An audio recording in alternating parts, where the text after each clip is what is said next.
There is a lot to like about this particular set of chapters. Before we dive into some of the specifics, let me share a couple of items with you from a big picture perspective. If you ever get the chance to get your hands on an 1830 replica edition of the Book of Mormon, actually, if you get your hands on a real 1830, count yourself very fortunate. Most of us have to settle for one of the replica editions. What I wanted to point out here is if you look carefully at the 1830 edition, there are no footnotes, there are no chapters like we have them today, there are no verses. It's written in traditional book format. Now, the original authors, we assume, because that's how it comes to us in the original manuscript, seem to have put in little breaks that then become chapter breaks in the original. They're much longer chapters than the ones we have in our current edition of the Book of Mormon. These chapters and verses were added in a much later edition of the Book of Mormon by Orson Pratt in the 1879 edition. Every book in the Book of Mormon that's a multi-chapter book has different chapter breakup than it is in the 1830, except for the Book of Moroni. It has 10 chapters. They're exactly the same length. They're broken out exactly the same way as they are here in our current Book of Mormon.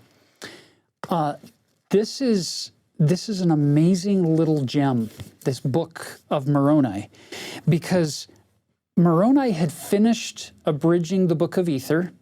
He already said farewell to us once at the end of chapter 9 in Mormon. Then he came back, abridged the Book of Ether. He's going to say farewell to us at the end of Ether. And he thinks he's done. But then he opens up the Book of Moroni. Thank heaven he's not done, because some incredible truths come out in these 10 chapters to conclude this amazing Book of Mormon. Look what he opens with in verse 1. Now I, Moroni, after having made an end of abridging the account of the people of Jared, I had supposed not to have written more. But I have not as yet perished, and I make not myself known to the Lamanites, lest they should destroy me. There's a principle in here. Sometimes you're working your way through life, and you're at point A, and then you go to point B, and you go to point C, and you think, okay, I'm just going to get here. And then once you get here, the Lord opens up a new vision for you or a new direction for you and says, I want you to go there. I want you to accomplish this now. So we keep working on it. It's this line upon line, precept upon precept, walking with the Lord one step at a time principle that you're seeing play out right in front of you on the page here. Moroni did not get the plates from his father clear back at the in the Book of Mormon, chapter 8, with this idea, okay, I'm going to first write chapters 8 and 9, then I'm going to abridge the Book of Ether, then I'm going to write some concluding thoughts where I'm pulling in all these other. He didn't do that.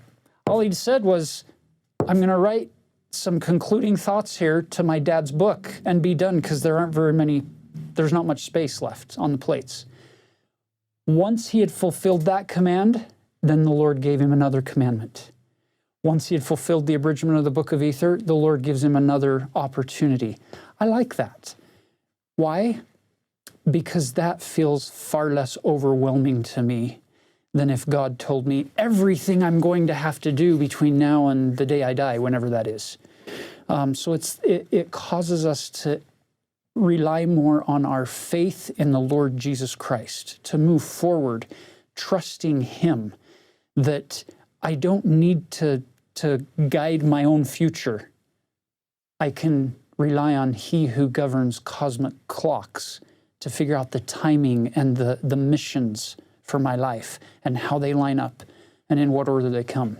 One more really quick thought on this original manuscript and the original 1830 replicas of the Book of Mormon and how they lay this out. Some of you may be wondering, why should I care that there are 10 chapters in the original and there are 10 chapters here, and it's the only big book that fits that? I don't know. There are a lot of potential areas that you could explore there. But for me, one of them is Moroni is sitting here writing down. It's almost like he's saying, I need to put down these other things that I'm not seeing contained in the rest of the work. And they may or may not be perfectly connected to one another. It's not like he's pushing a story forward anymore. You'll notice that in the Book of Moroni, there's not a single instance, not one, and it came to pass. There's no narrative flow. He's not propelling a story, so he doesn't need to use "and it came to pass" here in the Book of Moroni. You'll notice in your study of the Book of Mormon, whenever we leave a storytelling mode, you lose the "and it came to pass" idea. And it's more, let me just share some things with you that are important or that could benefit you in one way or another. And thank heaven that, like I said, that he was given the command or given the opportunity to write these things down, because there are some incredible gems in these 10 chapters.